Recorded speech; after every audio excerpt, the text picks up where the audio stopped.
We will.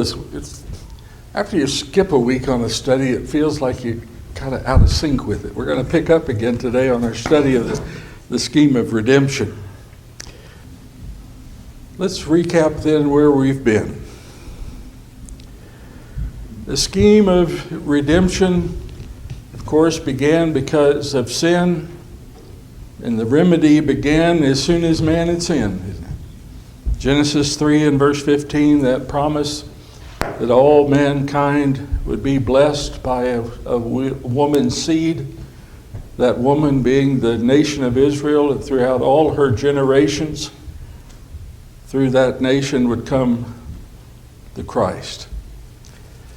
Go to Genesis 12, that promise focuses on a nation, those descendants of Abraham, the land that they would receive. The promise in Genesis 12 being, I will make of thee, Abraham, a great nation. And then continuing through the generations of Isaac and Jacob and Joseph, the fourth succeeding generation, then Moses. Moses brings them right to the edge, the border of the land. But then it's his successor, Joshua, who actually receives the promise given to Abraham. It is in Joshua chapter 21. We'll start there today. Joshua chapter 21.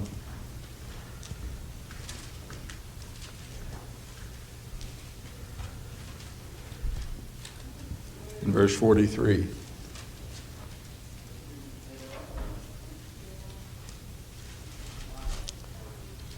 Joshua 21, verse 43. So Jehovah gave to Israel all the land which he swore to give to their fathers, and they possessed it and dwelt in it.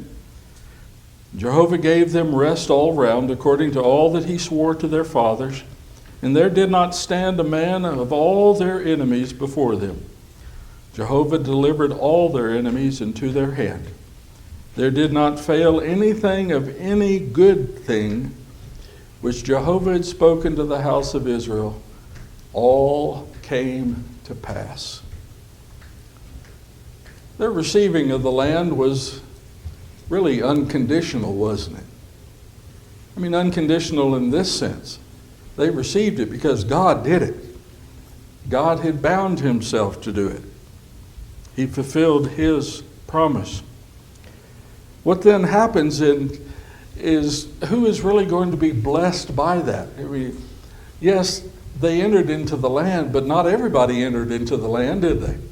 There's that whole generation that didn't. And even after entering in the land, who's going to continue to receive the benefits? All of them?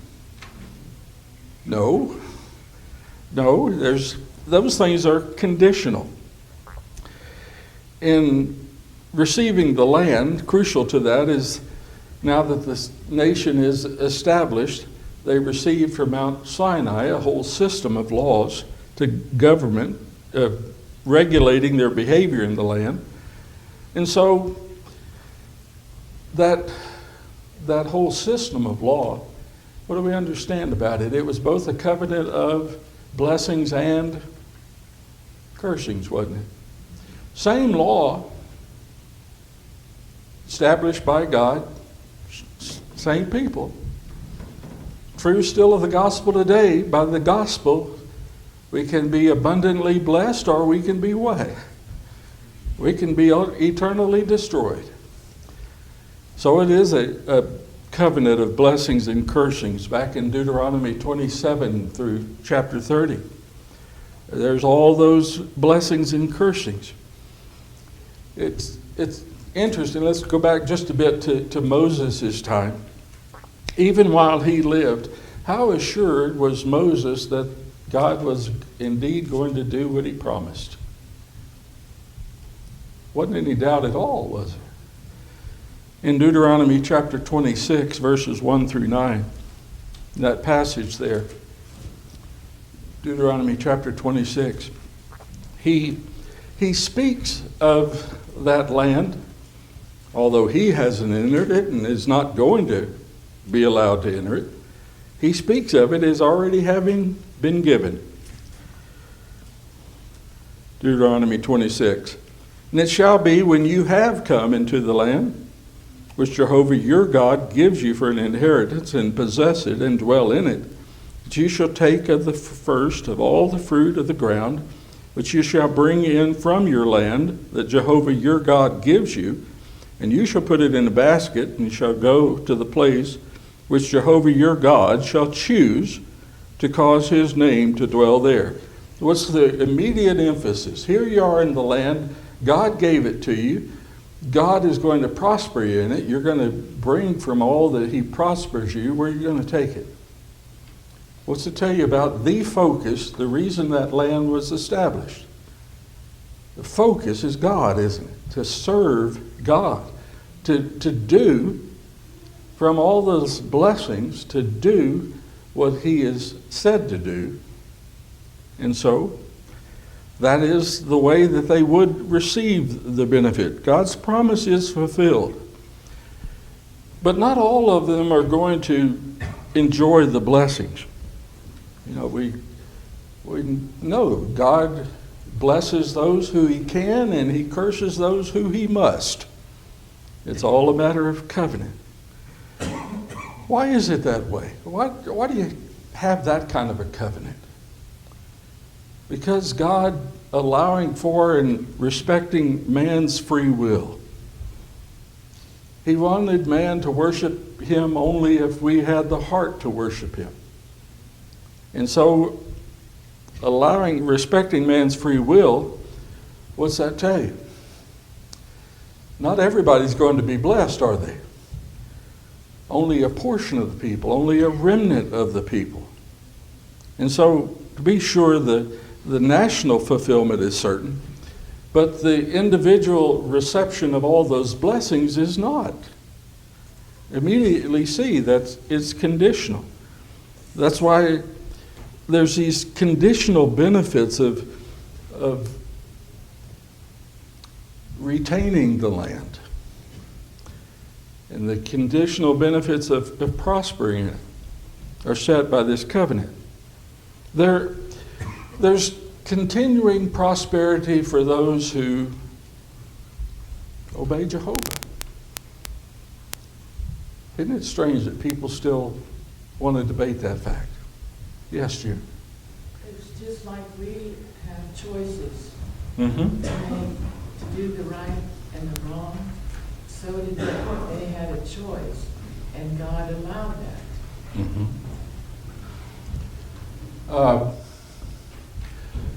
Isn't it amazing how God allowed that? You think back to the Tower of Babel. God said, do this. They go, nah, we're going to do our thing.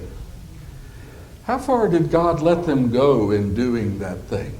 He let them build the city, build the tower, finish it, till, they were just so proud of this whole thing they had built. Then he destroys it.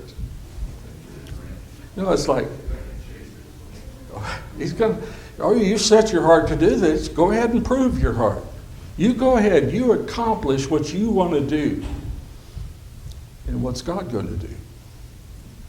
He's going to destroy it. Is that still true? Sure it is.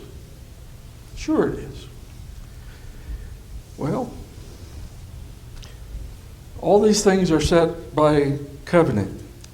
The blessings are set in Deuteronomy 28, verse 1 and following. Let's just read the first few verses.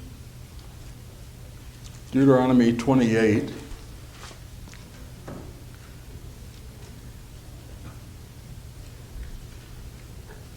And it shall come to pass, if you shall listen diligently to the voice of Jehovah. Okay, you're really giving yourself to the hearing. To observe to do all his commandments which I command you this day, that Jehovah your God will set you on high above all the nations of the earth. And all these blessings shall come upon you and overtake you, if you shall listen to the voice of Jehovah your God. Well, the other hand, he also explains beginning in verse 15.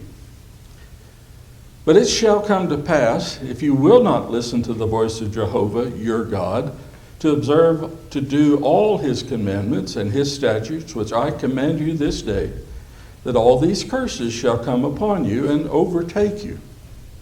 And so there's the key verse there is the choice in verse 9. Jehovah will establish you for a holy people to himself, as he has sworn to you. Here's the condition: if you shall keep the commandments of Jehovah your God and walk in his ways. Blessings, cursings, and right in the middle is the condition. What do you choose? What do you choose? And one of the key things is, in that, the wording is listen. Listen. Interesting, even how emphatic it says to observe and to do. You know, it's one thing to, okay, we're going to observe the Lord's table today. How do you do it? You know, there's still a matter of doing it, just as he said. And all of it, even back in this time, is to do it with the right heart. So listen, observe, and do all that he has said. Again, you know, that's already very clearly been demonstrated, hasn't it? With that Tower of Babel situation. God said, yeah, they listened to him. They knew exactly what God said. But they said, we don't think so. Well, you go ahead and prove your heart and watch it be destroyed. If you keep the commandments of the Lord. In Deuteronomy chapter 30, verses 1 through 3, so important is this matter of covenant.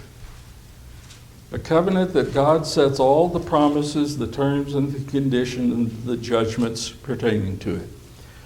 Deuteronomy 30, verses 1 through 3, identifies the specific covenant and the things that are important about it. Who made it? When was it made? Where was it made? Again, with the condition that you shall obey his voice. Deuteronomy 30. And it shall come to pass, when all these things have come upon you, the blessings and the curse, which I have set before you, you shall call them to mind among all the nations to which Jehovah your God has driven you.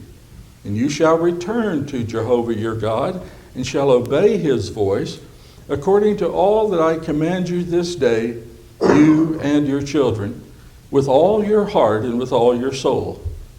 We think that's New Testament language, don't we? That was from the beginning, isn't it? With all your heart and with all your soul, that then Jehovah your God will turn your captivity and have compassion upon you, and will return and gather you from the peoples to which Jehovah your God has scattered you. What do you see already in that?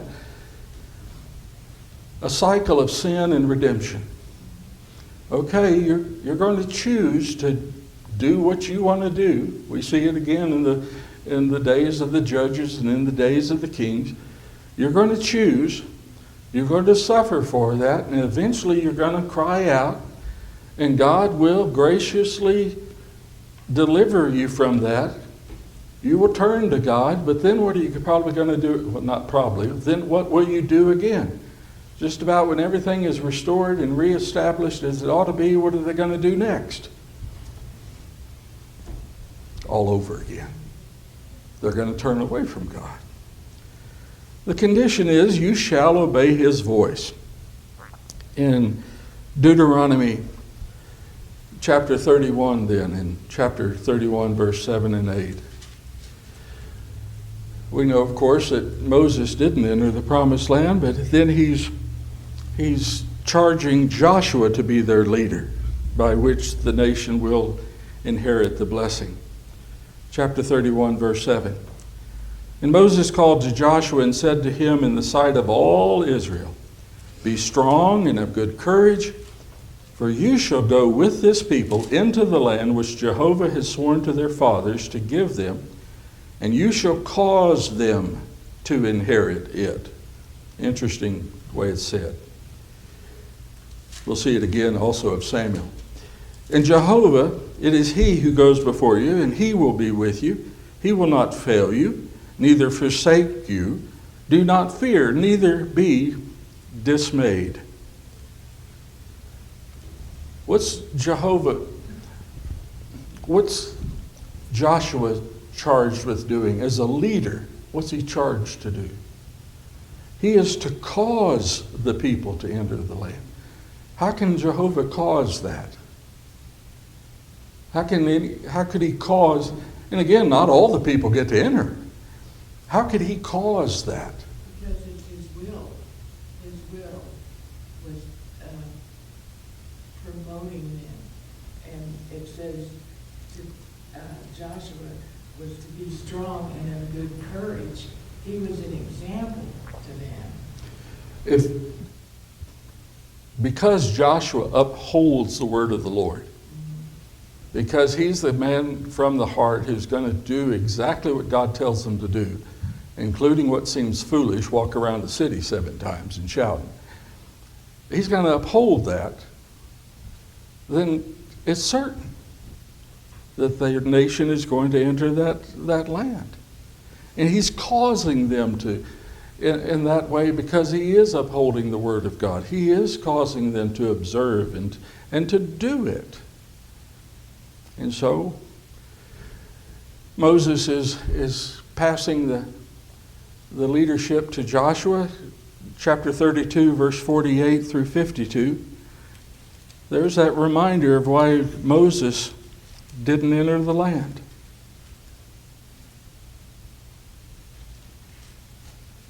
Chapter 32, verse 48. Jehovah spoke to Moses that very same day, saying, "Get up onto this mountain of Abarim, to Mount Nebo, which is in the land of Moab and adjacent to Jericho. And behold the land of Canaan, which I give to the children of Israel for a possession. And die on the mountain to which you go up, and be gathered to your people, as Aaron your brother died on Mount Hor, and was gathered to his people. Why? Because you trespassed against me in the midst of the children of Israel at the waters of Meribah." You trespassed against me.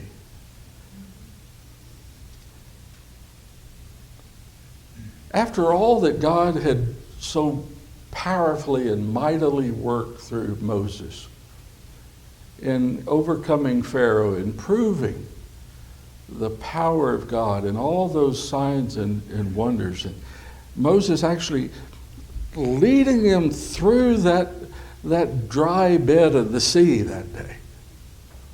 How many sins, how many transgressions did it take to remove Moses from God's blessing? One. Just as Joshua has been charged to cause the people to obey God, Moses, by that disobedience in front of all the people, what's the example he's setting? Disobedient, not obeying. That's why he didn't enter the land. Before all my people, look what you're teaching them to do, to be rebellious and disobedient. And so, just took that once to be excluded from the blessing. Well, Joshua possesses that kind of obedient spirit that Moses previously had. And indeed, then the people will follow him. In Deuteronomy 34 and verse 9. Deuteronomy 34 and verse 9. Joshua the son of Nun was full of the spirit of wisdom, for Moses had laid his hands on him. The children of Israel listened to him and did as Jehovah commanded Moses. You see, when people listen, when they observe, when they do,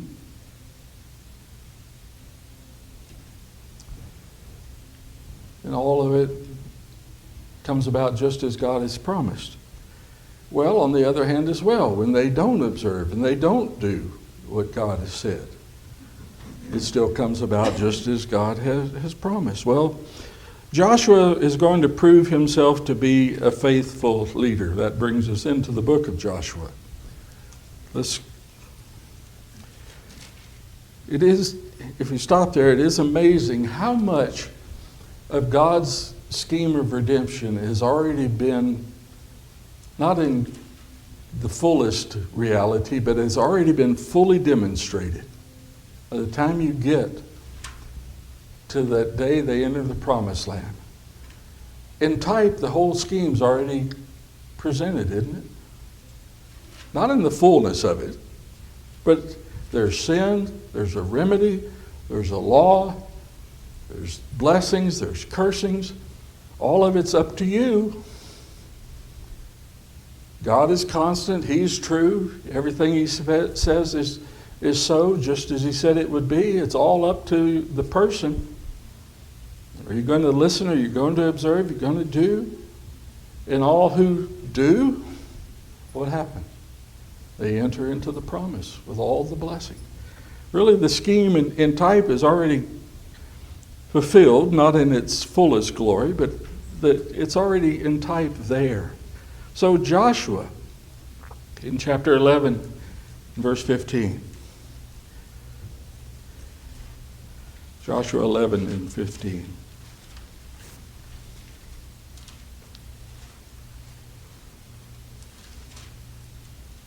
As Jehovah commanded Moses his servant, so did Moses command Joshua.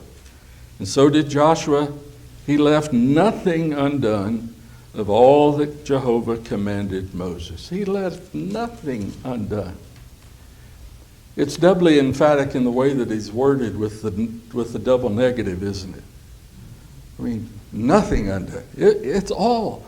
And he also did it with the right kind of spirit, the right heart.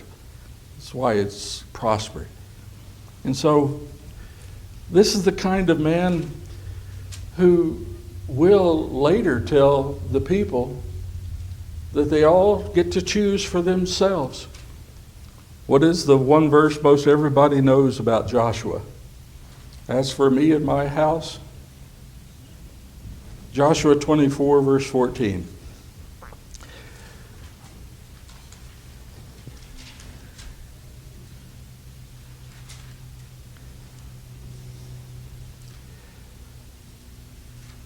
Verse 14. Now therefore fear Jehovah and serve Him in sincerity and in truth. Sound like the New Testament? In spirit and in truth. And put away the gods which your fathers served beyond the river and in Egypt, and serve Jehovah. And if it seems evil to you to serve Jehovah, choose you this day whom you will serve, whether the gods which your fathers served that were beyond the river, or the gods of the Amorites in whose land you dwell. But as for me and my house, we will serve Jehovah. You know what I find most striking about that? Is when he said it. When's he saying this? This is his farewell speech to Israel, isn't it? Chapter 23 and verse 14. And behold, this day I am going the way of all the earth. He's dying. And you all know in your hearts and in all your souls that not one thing has failed of all the good things which Jehovah your God spoke concerning you. All have come to pass to you, not one thing has failed of it. His farewell speech at the end of his life, what is Joshua still declaring? I will serve the Lord. I and my household. Here's a man who, in his passing, has already so established his own household that though he has died, what's still going to be true of his household, of his family? They're going to serve the Lord. He sets himself apart by that determination. What did he understand about serving the Lord? Even on your deathbed. We're not through yet, are we? It's interesting. The end of the life. And his household did continue to do so. In chapter 24 and verse 31. 24 and verse 31. Israel served Jehovah all the days of Joshua and all the days of the elders who outlived Joshua and had known all the work of Jehovah that he had worked for Israel. You see, he's got that lineage after him. He has very well led just as he was established to lead. And then, though he has died, that generation continues to be faithful to the Lord. His leadership endures in that generation. What happens in the next generation, though? What's continually the condition of Israel, and not only of Israel then, but still applies today? You got a strong generation, but what's the next one do, by and large? A strong generation, apparently those elders who lived after Joshua had died, they didn't teach the younger, did they? And the next generation chooses a different way. They didn't continue in faithful service. And so it brings, despite that time of blessing throughout that whole time of Joshua, that next generation in the period of the judges, this is a time for cursings. All the good things came in the day of Joshua. What comes after that?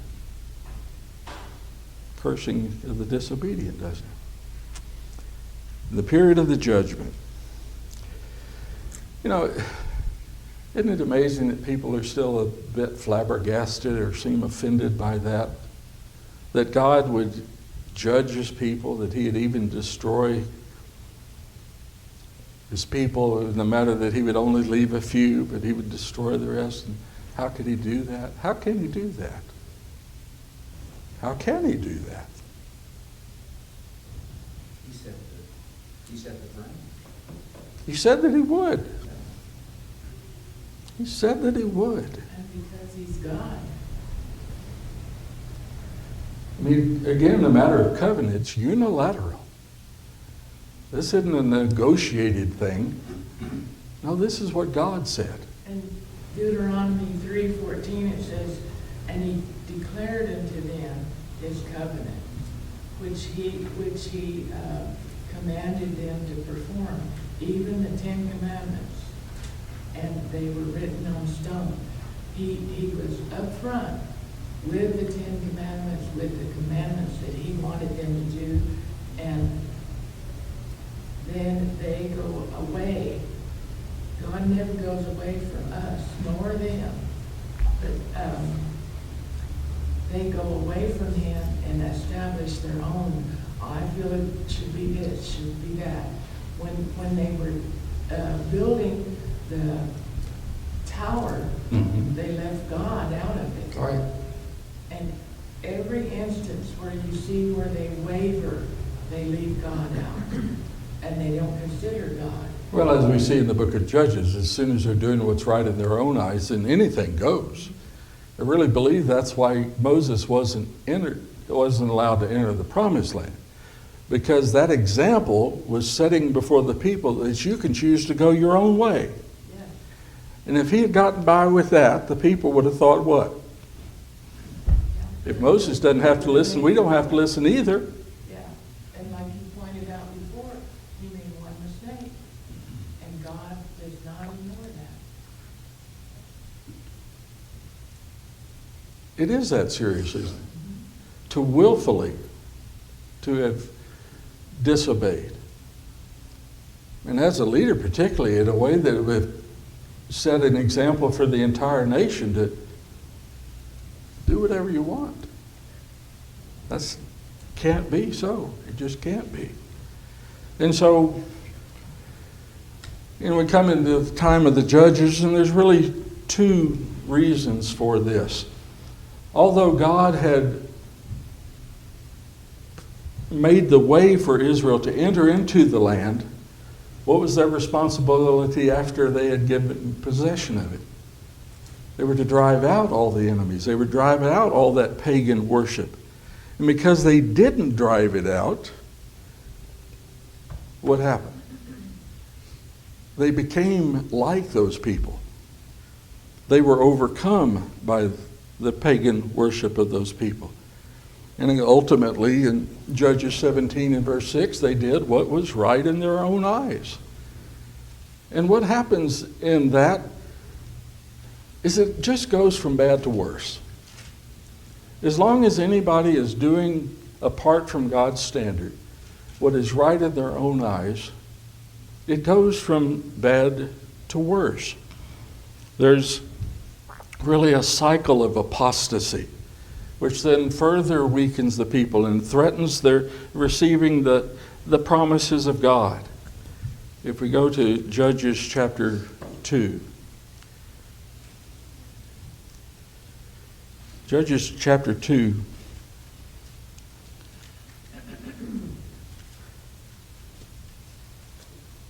In verse 8.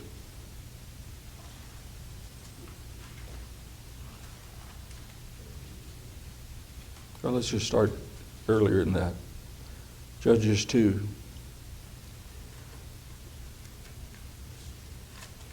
The angel of Jehovah came up from Gilgal, this is verse 1, and he said, I made you to go up out of Egypt.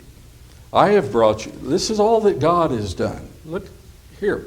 I made you, I brought you, which I swore to your fathers, and I said, I will never break my covenant with you, and you shall make no covenant with the inhabitants of this land. And you shall break down their altars. But you have not listened to my voice. Why have you done this? Well, why did they do it? It just seemed better to them not to do it. But what happens then? And they come to a place where they don't know the Lord. They just don't know of Him.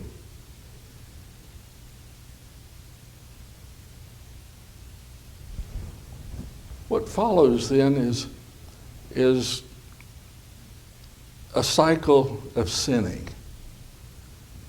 A cycle of sinning. They sin, and as a consequence, they are given over to serve, to be overwhelmed and serve their enemies. And after a long enough time, what's going to happen? They'll finally cry out to God. There'll be supplication.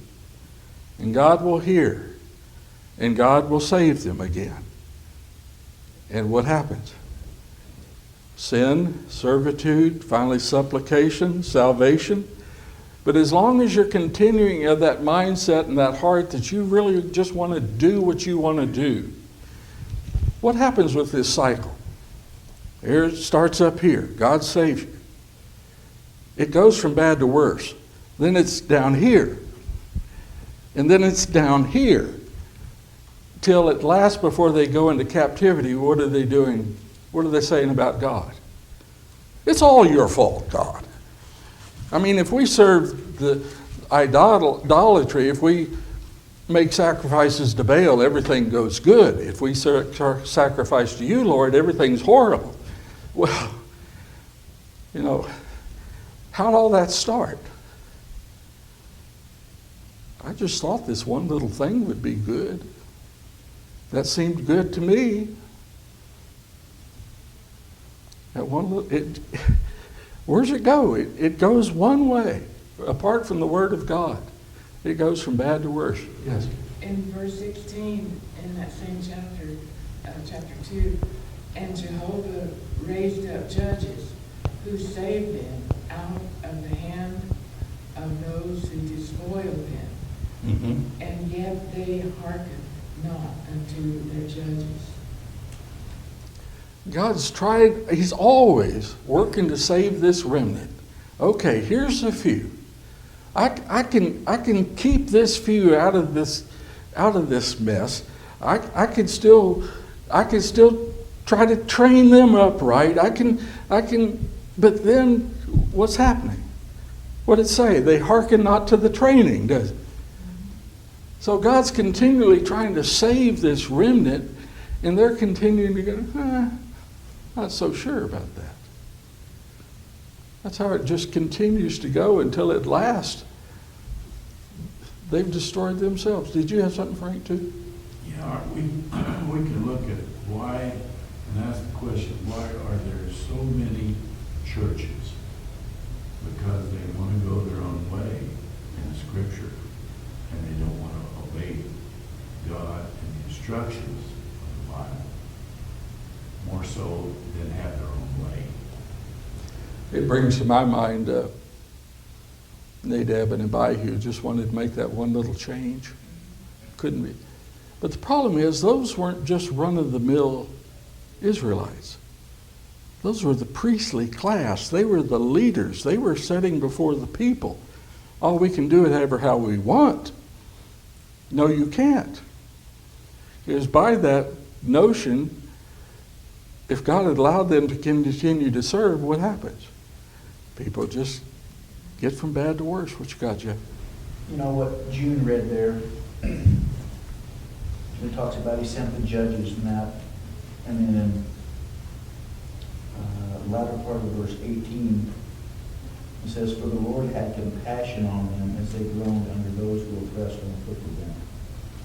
He sent judges to set them straight, and they still turned away, and they turned away, and they're groaning, but he still had compassion on them. And I think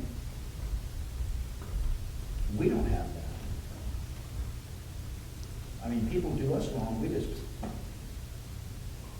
But he still had, even though they went their own way, they worshiped idols, he sent judges to turn them around. They maybe looked his way for a little bit, but then turned away. He still had compassion. That's what's amazing about God's covenant. It is both blessings and cursings, but even the cursings are a demonstration of God's loving kindness toward the people, because he's trying to bring them out of that. Okay, if that's the way you're going to have it, here's the consequence. But see, I am Jehovah your God. I can deliver you out of that. And when I do so, won't you finally choose to serve me and to serve me only? You think, well, covenant and blessings, how can the, or cursings and blessings, how can the cursing be good? It's all good, isn't it? It's all doing God's good will and accomplishing his eternal purpose. They should come to know that Jehovah is their God. Of course, they come to that time as it's going from bad to worse. Ultimately, they're going to reject that system of judges, aren't they? It wasn't so much a rejection of Samuel. We find it was a rejection of Samuel's sons. Because we find in the book of 1 Samuel chapter 8, 1 Samuel chapter 8 verses 3 and 4, that the sons are worthless. They're undependable. We'll have to wrap this up pretty quick, but we can go this far. 1 Samuel chapter 8.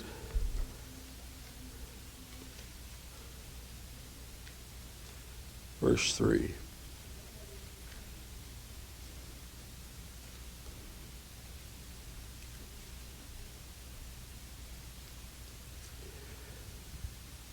First Samuel 8, verse 3, "And his sons did not walk in his ways, but turned aside after gain, and took bribes, and perverted justice."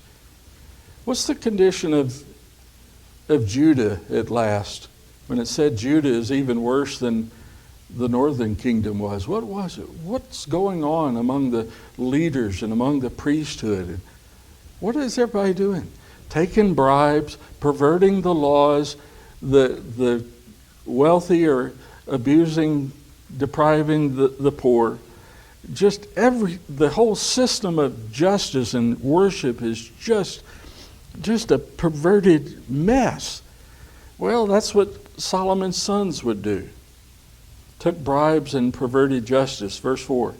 "Then all the elders of Israel gathered themselves together and came to Samuel to Ramah. And they said to him, 'Behold, you are old, and your sons do not walk in your ways. Now make us a king to judge us like all the nations.'" Well, they had a good reason not to want to be led by the sons. They just didn't have the right remedy, did they? They didn't have the right remedy. So again, just as it was in the Tower of Babel time, men determined what they were going to do. This is what they want. What's he going to do in this time? If a king is what you want, a king is what you get. What's the problem with that? They already have a king. Jehovah is king. And they're determining, no, we want a king of the type like all the other nations have. Doesn't it, on the surface, sound so good? We want a king. He will lead us in the way he ought to go. That's not what they're seeking, is it? They're wanting to be like the nations around about. Because that seems good to them. Looks good to their eyes. Why not just be what God wants you to be? That goes back to the fact that they didn't drive these people out. It's right. That's, They were following. and so they did not, they're already brought into the land. God's already set them apart as a nation. He's already sanctified them a nation. But what did they not do? They didn't sanctify themselves, did they? They didn't drive out that evil from the nation. Rather, they mixed with it. Seems easier than driving out people, doesn't it, Jeff? Okay. You live on your side of the railroad tracks, I live on mine. No, you don't. No, you do what God said. And again, it seems to go from bad to worse. But again, I got to wrap this up. Again, through all of this covenant, be it blessings or cursings, what's being accomplished? God's eternal scheme of redemption. He cannot save them all, but he will save all who will obey him. Yes. In Hosea 13, chapter 13, Yep.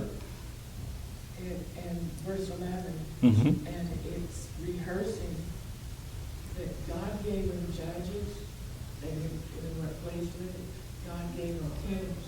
And verse 11 it says, I have given thee a king in my anger, and have taken him away in my wrath. He was not happy with what they decided to do. He's rebuking them for treason. Yes. That's essentially treason. God is their king, and you're serving another king. That's treason. And he's taking away their blessing from them. Again, where does it start? Just one thing. God, I think I'm going to do it this way. Yes. We are inherently going to serve or worship something. Absolutely. God has designed us to that. And he has put himself there for us to worship him. But yet we will look for anything else to serve and worship. And he's so clearly set himself apart and above and given all the reasons to serve him. But still, people settle for so much less.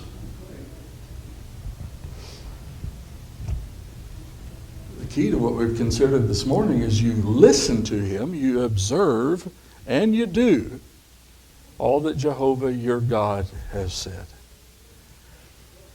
Whether through blessings or cursings, that's what God's trying to bring them around to.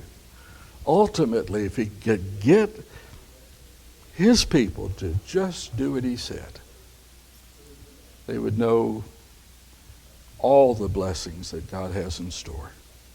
Still true for us today. Still true today. Thank you for your involvement in that. I hope it was worthwhile for you to consider.